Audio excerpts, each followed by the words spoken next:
Altsasuko auziko hirugarren epaiketan koxkako zerbitzariak eta jabeak gezurtatu egin dute Guardia Zibilaren bertsioa. Enrique Goñi Nafarroako kutxako zuzendari ohiak azpimarratu du Nafarroako kutxa ez zela desegin, fundazio bihurtu zela. Kalitatezko irakaskuntza publikoaren alde murrizketarik ez ituna orain lelopean, irakaskuntzako 9 sindikatuek elkarretaratzea egin dute Nafarroako jauregiaren aintzinean. Legionela kasu bat antzeman dute Nafarroako ospitalean, ingresatuta zegoen pertsona batek hartu du eta zorionez onik dago. 58 urteko gizon batek ustez gurasoak hil eta bere buruaz beste egin du Erriberrin. Harrapatu dute 2018 denboraldiko lehenbiziko izokia Endarlatxan. Xavier Lantz beratarrak arrantzatu du eta Iruñeko Ansoleaga 33 jatetxeak erosi du. Iruñeko udalak eta Txantrako merkatari eta ostalarien elkarteak auzoko merkataritza dinamizatzeko lehen kanpaina bultzatu dute. Hortzegun honetako albisteekin hasteko Altsasuko auziko epaiketaren 3. egunean koxkako zerbitzariak eta jabeak gezurtatu egin dute Guardia Zibilaren bertsioa. Naiara Romero koxkako zerbitzariak deklaratu zuen atzoko saioan eta argi esan zuen berak ez zuela ikusi ukabilkadarik. Lanean ari zen egun hartan, baina ez zuen nabaritu tentsua zegoenik, taberna lasai ikusi zuen. Azaldu zuen ez une hartan ez zion garrantzi handirik eman gertatu zenari. Ez zuen ikusi inork korridore bat sortu zuenik, ez da jendea kolpeka ere, eta ziur dago ez zuela ukabilkadarik ikusi. Gerora prentxan irakurritakoek aho zabalik utzi dutela gaineratu zuen. Lanetik atera eta kanpora atera zenean foruzainen automobil bat ikusi zuen, han zegoen Iñaki Abade epaitua ere, irudiak hartzen ari zen telefonoarekin. Zer gertatu zen galdetu zion eta Abadek erantzun zion etzekiela. Tenientea eta bere bikotekidea koxkara askotan joaten direla esan zuen Romerok. Josu Muñoa tabernaren jabeak ere deklaratu zuen atzokoan, bera ez zegoen barran une horretan, baina bai tabernan, kontuak egiten ari zen eta ez zuen ezer ikusi. Kanpora joan zenean ikusi zuen sarjentu eztabaidan eta bere honetik aterata, ez zekien Guardia Zibila zela. Maria Jose ere ikusi zuen urduri eta biraoka hasi zitzaion, biek esan dute taberna ez zegoela jende asko egun hartan. 2016ko urriaren 16an egin zuen deklarazioa berak eta han jartzen du borroka antolatua izan zela. Muñozek ukatu egin du berak hori esan zuela. Haren esanetan Altsasu herri txikia da, ez dut diskotekarik eta ez da borroka handirik egoten. Bere deklarazioa norbaitek aldatu egin duela iradoki zuen atzokoan. Muñoak gaineratu du, auzia abiatu denetik hainbat dei jaso dituela tabernan. Kara al sol kantatu izan diotela edo taberna erre egingo diotela mehatxatu. Falangisten pintaketak ere jarri dizkiotela aipatu zuen. Foruzaingoa ere epaile aurretik pasatzen atzo, Altsasun ikusitakoa kontatzeko.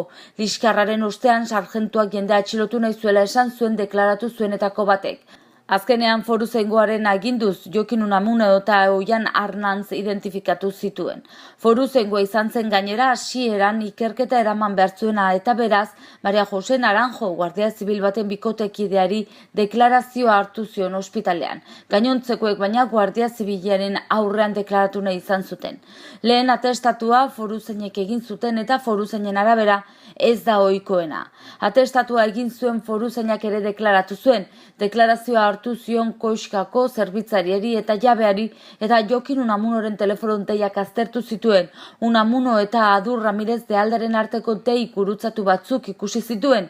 Bi horiek deklarazioan esan zuten, galduta zebilen lagun bati buruz hitz egin zutela gau hartan gurutzatu zuten dei bakarrean. Ramirez de Aldak esan zuen bera etxean zegoela liskarrak gertatu zenerako. Gainera, Guardia Zibilek diote ark kamiseta gorria zeramala, baina berak beltza jantzi zuela dio. Altsasuko gurasoak elkarteak argazki bat zabaldu duen maiez hori frogatzeko. Argazki hori onartuta dago epaiketan froga gisa. Enrique Goñi Nafarroako kutxaren zuzendari ohiak azpimarratu du, kutxa ez zela desegin, fundazio bihurtu zela. Azalpenak eman ditu foru parlamentuan, finantza erakunde horren desagertzea ikertzen ari den batzordean. Enrique Goñi Nafarroako Kutxako zuzendari ohiak azalpenak eman ditu Foru Parlamentuan finantza erakunde horren desagertzea ikertzen ari den batzordean. Goñik azpimarratu du Nafarroako Kutxa zintzotasunez zuzendu zuela eta horren erakusgarri dela azken 8 urteotan egin dizkioten ikerketetan bere kontrako ezer agertu ez izana. Nabarmendu du erakunde publikoek, estatuko funtzionarioek, poliziek, Espainiako bankuko inspektorek eta epaileak ikertu dutela bere jarduna. Bertzalde Nafarroako Kutxa desegin dela ukatu du, esan du xedapen legalak betetzeko Kutxa fundazio pilakatu zela. Era berean Nafarroako Kutxan gain soldatarik izan ez zela eta zuzendaritzako kidek jasotzen zituzten dieta guztia justifikatuta egon zirela ziurtatu du. Halaber, Patxi Zamora kontuz elkarteko bozeramailearen aurka Guardia Zibilak hartutako neurriarekin inolako zerikusirik ez zuela adierazi du. Kontuz elkarteak salaketa bana aurkeztu zituen Yolanda Barcina, Miguel Sanz eta Enrique Goñiren kontra Nafarroako Kutxan egindako delituekin lotuta. Kontuzek Nafarroako Kutxetik 775 obra desagertu zirela ere salatu zuen. Horren harira, ezer ez dakiela esan du Goñik. Amaitzeko Nafarroako Kutxan black txartelik ez dela izan nabarmendu du, ez da ondasunak eskuratzerakoan irregulartasunik ere. Kalitatezko irakaskuntza publikoaren alde murrizketarik ez ituna orain lelopean, hezkuntzako 9 sindikatuek elkarretaratzea egin dute Nafarroako Jauregiaren antzinean. Murrizketen ondorioak bertan bera utziko dituen itunaren alde elkarretaratzea egin dute Nafarroako irakaskuntzako sindikatu guztiak. Irakaskuntzako 9 sindikatuek hezkuntza itunaren negoziazioen alde egiten jarraitzen dutela erakutsi nahi izan dute goizean egindako elkarretaratze honekin. Hala, beste elkarretaratze bat egingo dutela adierazi dute Nafarroako Jauregiaren aurrean kalitatezko irakaskuntza publikoaren alde murrizketarik ez ituna orain leloarekin.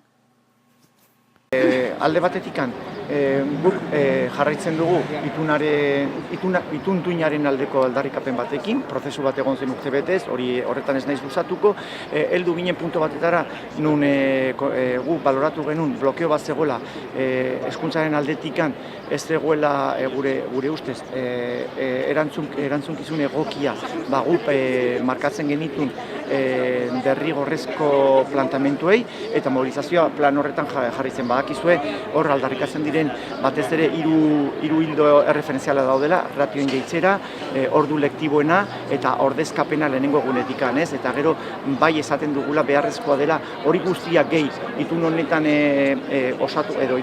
osatuko diren edukin guztiei benetan irtenbide emateko diru partida behar dela. Eta testuinguru horretan, bai irakasleen lan baldintzen hobekuntza eta bai ikastentzen funtzionamendorako behar diren baliabide guztien aldarrikapenetan kokatzen da hau, ez? Eta 27an horren inguruan espero dugu halako plantamentu bat benetan korapilo honetatikan edo egoera geldirik honetatikan ateratzeko plantamentu bat izango dela eta benetan martxa bat hartzeko guztio batera itun osaketa horri benetan edukin eta beharrik erantzuteko elementuekin jartzeko. 27an segunetaz erantzuten dizuten segituko zenuten mobilizazioarekin? Mobilizazio dinamika moldatuko genuken horren araberan. Areagotu behar badira presio neurriak hala baloratuko dugun eta ikusten badugun nolabait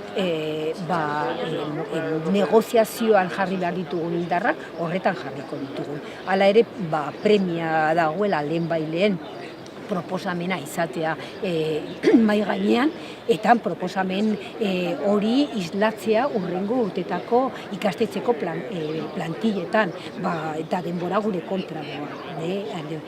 Baina 28an gertatzen dena, 27an gertatzen dena aparte, pensatzen dugula da une bat hezkuntza komunitate osoa batzeko eta baita ere jendarteratzeko problematika hau ez dela puntuala, baizik eta iraunkorra eta helburua da helburu sozial bat.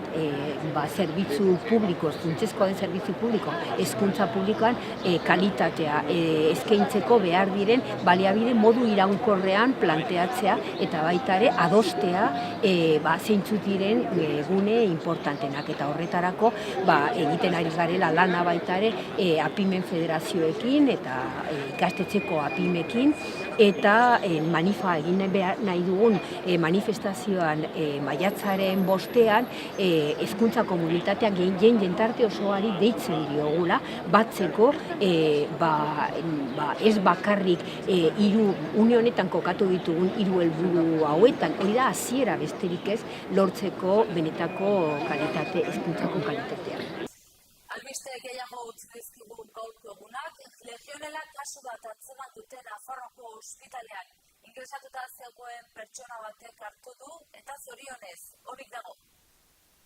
Nafarroako Osasun Publikoaren eta Lan Osasunaren Institutuak atzo jakinarazi zuenez, balizko legionelosi nosokomial kasu bat antzeman dute Nafarroako ospitalgunean ospitaleratuta dagoen gaixo batean.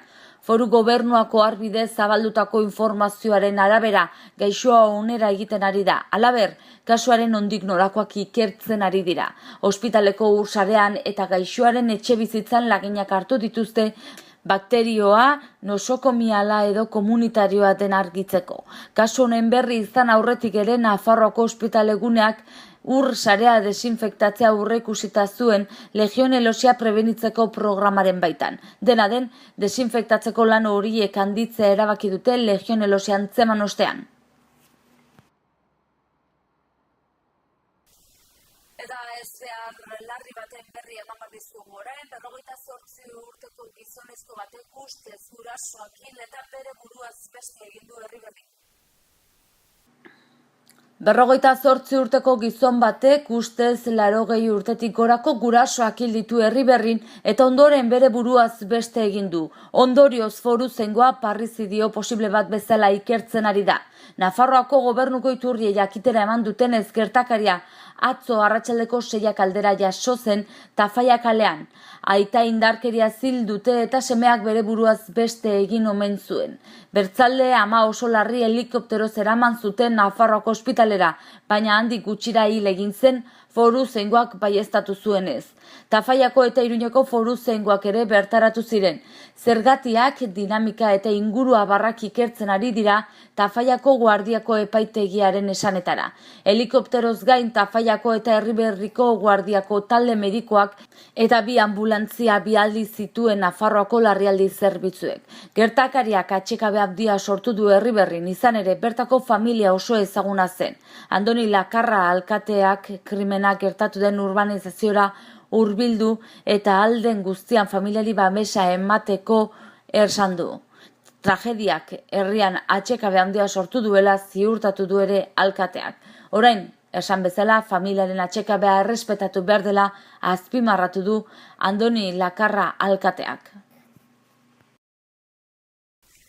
Harrapatu dute 2018 denboraldiko lehendabiziko izokina. Xabier Lantz beratarrak arrantzatu du eta Iruñeko Ansoleago 33 jatetxeak erosi du.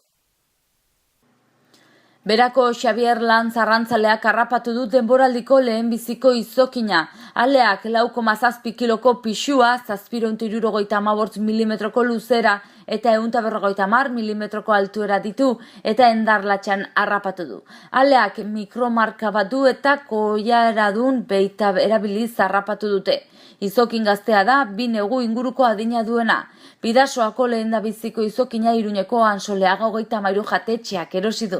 Aurten normalean baino lehenago abiatu da Bidasoan izokina arrantzatzeko garaia, apirilaren 15ean alegia, aurreko urtetan ez zegoen berdintasun batekin izan ere, amurraina arrantzatzeko erabili den baimen sistemaren antzekoa ezarri baita. Hau da, Bidasoa ibaiko izokin tartean, izokina arrantzatu ahal izateko baimenarekin batera, eguneko baimen pertsonala eskatu beharko da. Aurtengo arrantza garaia apirilaren 15ean hasi eta 76. alea harrapatzen denean bukatuko da, edota uztailaren 31an ale kopuru hori lortuko ez balitz. Ostegun honetako albisteekin bukatzeko Iruñako udalak eta Txantreako merkatari eta ostalarien elkarteak auzoko merkataritza dinamizatzeko lehen kanpaina bultzatu dute. Iruñeko udalak eta Latxan Txantreako merkatari eta ostalarien elkarteak auzoko merkataritza dinamizatzeko lehen kanpaina bultzatu dute. Horretarako jarduera programa bat abiatuko dute apirilaren 20 eta 21 eta elkarteko kide diren establezimenduek deskontu txartelak eta opariak banatuko dituzte. Nortasuna duen merkataritza eta ostalaritza kanpainaren xehetasun guztiak aurkeztu dituzte Toki Ekonomi Jasangarreko zinegotzi ordezkari Patrizia Peralesek eta joan den urte amaieran eratu eta jada 59 kide dituen Txantreako merkatari eta ostalarien elkarteko ordezkari Juantxo Beak. Ekimen horren xedea da Txantrean biziberritzea eta lo egiteko auzo bat bilakatzeari ekiditea. Izan ere, azken urteotan hainbat denda eta taberna itxi dira. Denda txikiek eta ostalaritza establezimenduek kaleari bizitza ematen diote eta dinamizatzen dute eta auzotarren arteko harremanei bide ematen dioten guneak eskaintzen dituzte. Horregatik, elkarteak ekintzen bidez gertuko merkataritza balioetsi nahi du eta auzoan dauden establezimentuak ezagutzera eman. Nirekin batera dago gaur Juantxo Bea, merkatari eta ostalarien elkarteko kidea. Eta, gaur aurkeztu nahi dizuguna da lehenengo kanpaina, Txantrean egingo dena. Eta, esatea, plan estrategikoaren barruan kokatzen da kanpaina hau. Esan behar da, plan honetako helburuetako bat da asozialismo sustatzea, eta esan behar da, ja bi auzotan bai esan duzelain eta bai Txantrean martxan jarri direla, esan behar da jarraitzen dugula lanean auzo guztietara zabaltzea, eta gaur ikusiko duguna da elkarte honen emaitza. Guazen orain eguraldiaren iragarpen atzenen ikustera.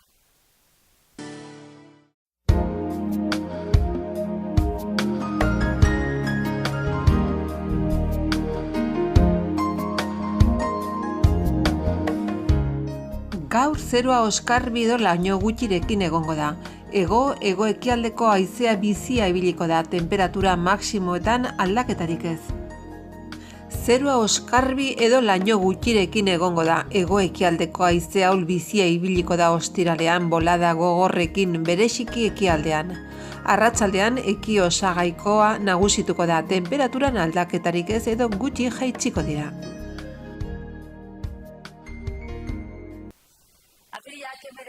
Gaur ortzeguna, goazen egunak utzezkeun albistean errepasoa egitera titularrekin.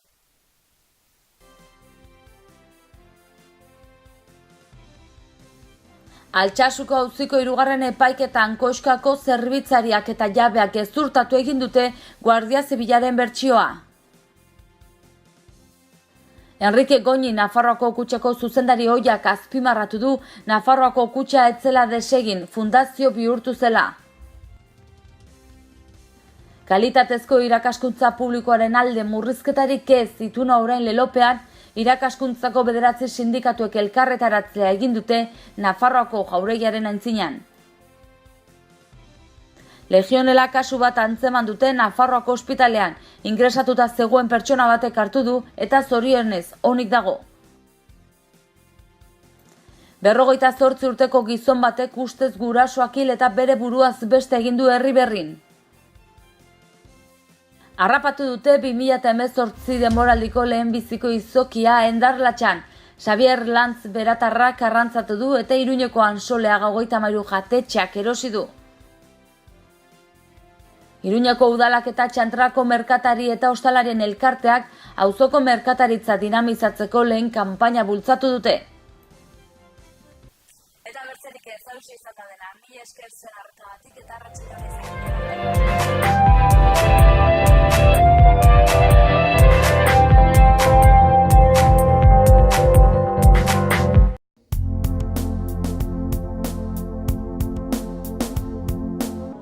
Gorritxon atsedenerako sistema hoberenak eta loaldi egoki batendako beharrezkoak diren produktuak aurkituko dituzu. 40 urte daramatzagu punta-puntako materialak eta marka hoberenak bezeroaren eskura jartzen. Deskansatzeko sistemetan aditua gara, sofak, koltsoiak, somierrak. Hurbildu eta eskuzabali jasoko zaitugu. Iruña, Gorritxo.